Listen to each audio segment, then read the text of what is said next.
Hello दोस्तों, नमस्कार। जय हिंद, जय Bharat. NCD education hub YouTube channel में आप सभी मित्रों का हार्दिक अभिनंदन है। दोस्तों, आज की वीडियो क्लास में हम वीर बहादुर दुर्गादास राठौड़ के बारे में अध्ययन करेंगे, जिनका संबंध राजपूताने से जुड़ा हुआ है या मुख्य रूप से मारवाड़ रियासत से जुड़ा हुआ है। देखिए दोस्तों, कौन थे दुर्गादास राठौड़ और इनके बारे में कंपटीशन एग्जाम के अंदर इतने सवाल क्यों पूछे जाते हैं, क्यों ये इतने प्रसिद्ध हुए, ये सारी जानकारी आप समझ सकते हैं। दोस्तों, दुर्गादास राठौड़ के पिता का नाम था आस्करण। इनके पिता का क्या नाम था भाई?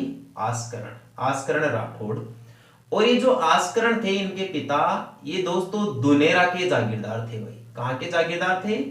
दुनेरा के जागीरदार थे।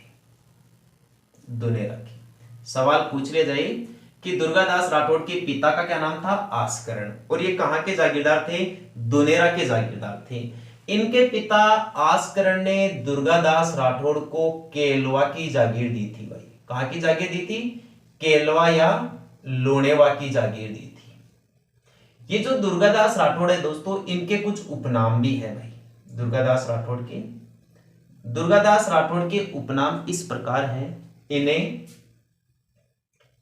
इन्हें मारवाड़ का उद्धारक कहा जाता है। मारवाड़ का उद्धारक यानी कि भला करने वाला।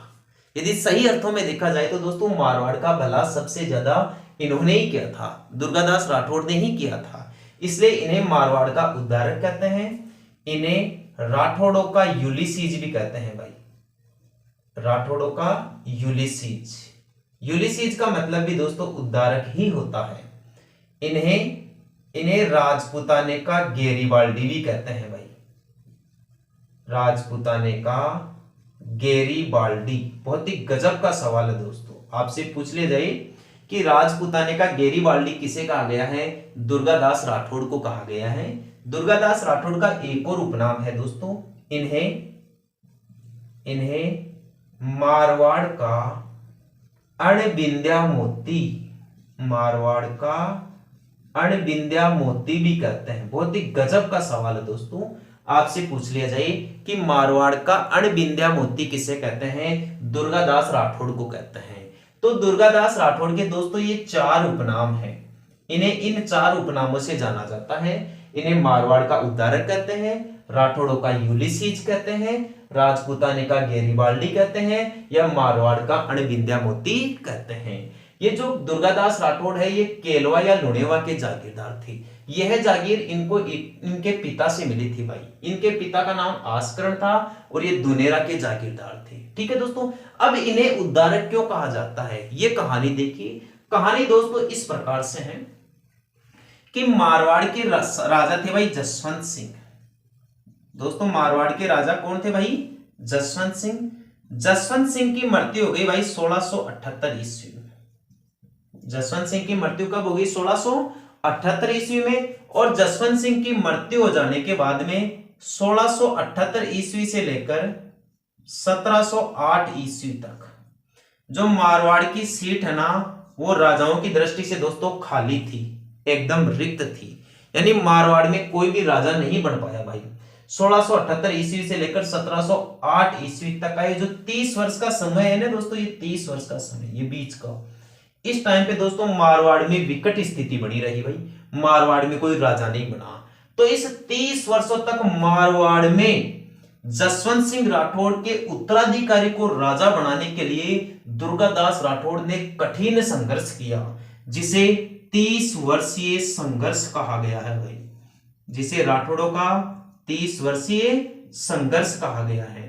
और ये संघर्ष केवल किसके लिए हुआ है? ये दोस्तों मारवाड़ में राजा बनाने को लेकर रहा है। अब भाई मारवाड़ में राजा क्यों नहीं बना, इसका क्या कारण है? इसका कारण यह है कि 1678 ईस्वी में जसवंत सिंह की मृत्यु हो गई जामरूद में। जामरूद का थाना काबुल अफगानिस्तान में इनका देहांत हो गया दोस्तों। और ये औरंगजेब की तरफ से वहां सेना लेकर गए थे। तब दोस्तों औरंगजेब ने यहां एक बात कही थी इनकी मृत्यु पर कि आज कुफर का दरवाजा ढह गया, या आज कुफर का दरवाजा टूट गया। ऐसा औरंगजेब ने किसकी मृत्यु पर कहा था भाई? जसवंत सिंह राठौड़ की मृत्यु पर कहा था। जसवंत सिंह राठौड़ की मृत्यु हो जाने के बाद में इनके बेटे का नाम था अजीत सिंह। जसवंत सिंह राठौड़ के बेटे का क्या नाम था दोस्तों? अजीत सिंह था। तो इस अजीत सिंह को राजा नहीं बनाया औरंगजेब ने, अजीत सिंह को राजा नहीं बनाया। और अजीत सिंह की जगह इन्होंने राजा किसको बना दिया भाई? इन्होंने राजा बना दिया इंदर सिंह को। इन्होंने राजा किसको बना दिया भाई? इंदर सिंह को बना दिया। और ये इंदर सिंह नागौर का था भाई। कहां का था? नागौर का। वैसे रिश्ते में इस जसवंत सिंह राठौड़ का भतीजा लगता था ये इंदर सिंह, ठीक है। तो इस इंदर सिंह को औरंगजेब ने राजा क्यों मान लिया भाई? क्योंकि इसने औरंगजेब को 36 लाख रुपए दिए थे। इसने औरंगजेब के पास में कितने रुपए पहुंचाए थे भाई? 36 लाख रुपए पहुंचाए थे। तो रिश्वत पे मर गया औरंगजेब भी। तो औरंगजेब ने इंदर सिंह से 36 लाख रुपए लिए और इंदर सिंह को इसने मारवाड़ का राजा बना दिया, जोधपुर का राजा बना दिया, मेहरानगढ़ का राजा बना दिया। और यहां दोस्तों अजीत सिंह को राजा बनाया नहीं। अब स्वाभाविक सी बात है दोस्तों, बात चलने वाली है क्या? ये बात बिल्कुल भी नहीं चलेगी। औरंगजेब की तरफ से तो चल गई थी, इंदर सिंह की तरफ से भी चल गई थी। अब अजीत सिंह को राजा बनाया नहीं, अजीत सिंह अकेला कुछ कर नहीं सकता था। तो यहां क्या किया दोस्तों, मारवाड़ के जो सरदार थे ना, मारवाड़ के जो सरदार थे, उन्होंने इंदर सिंह को राजा नहीं माना। उन्होंने इंदर सिंह को लेकर बगावत कर दी, विद्रोह कर दिया। तो यहां औरंगजेब ने सोचा कि भाई बात बिगड़ सकती है। तो औरंगजेब ने क्या किया, अजीत सिंह को अपने हरम में ले लिया भाई। वो दिल्ली ले गया इस अजीत सिंह को, कैद खाने में डाल दिया, वहां अपने कंट्रोल के अंदर ले लिया वहां पर अजीत सिंह को। और इस इंदर सिंह को तो हटा दिया भाई, ठीक है। और यहां पर अपना एक गवर्नर बैठा दिया, हुसैन कुली खां के नाम से, ठीक है। अब यहां दोस्तों ये जो अजीत सिंह है ना, अजीत सिंह, इस अजीत सिंह को छुड़ाने का जिम्मा ले लेता है भाई दुर्गादास राठौड़। दुर्गादास राठौड़ यहां पर देखो और भी मदद लेता है। एक तो मदद लेता है गोराधाय की। किसकी मदद लेता है भाई? गोराधाय। गोराधाय को मारवाड़ की पन्नाधाय कहते हैं। मारवाड़ की पन्नाधाय। पन्नाधाय तो जानते हो ना दोस्तों, पन्नाधाय वही पन्नाधाय जो मेवाड़ में महाराणा उदय सिंह को बचाने के लिए अपने बेटे चंदन का बलिदान कर देती है। यानी जो बनवीर था, पृथ्वीराज सिसोदिया का औरस पुत्र बनवीर, वो राजा बनने के चक्कर में या राजा बनने के लालच से उदय सिंह को मारना चाहता था। लेकिन पन्नाधाय ने उदय सिंह को तो पत्तल वाले के साथ भेज दिया कुंभलगढ़, और उसके बिस्तरों पे उसके कपड़े पहनाकर अपने बेटे को सुला दिया। बनवीर आया, आते उसने तलवार की धार से मार दिया भाई चंदन को। और उसी रक्त से सनी हुई तलवार से पन्नाधाय को क्या कहता है?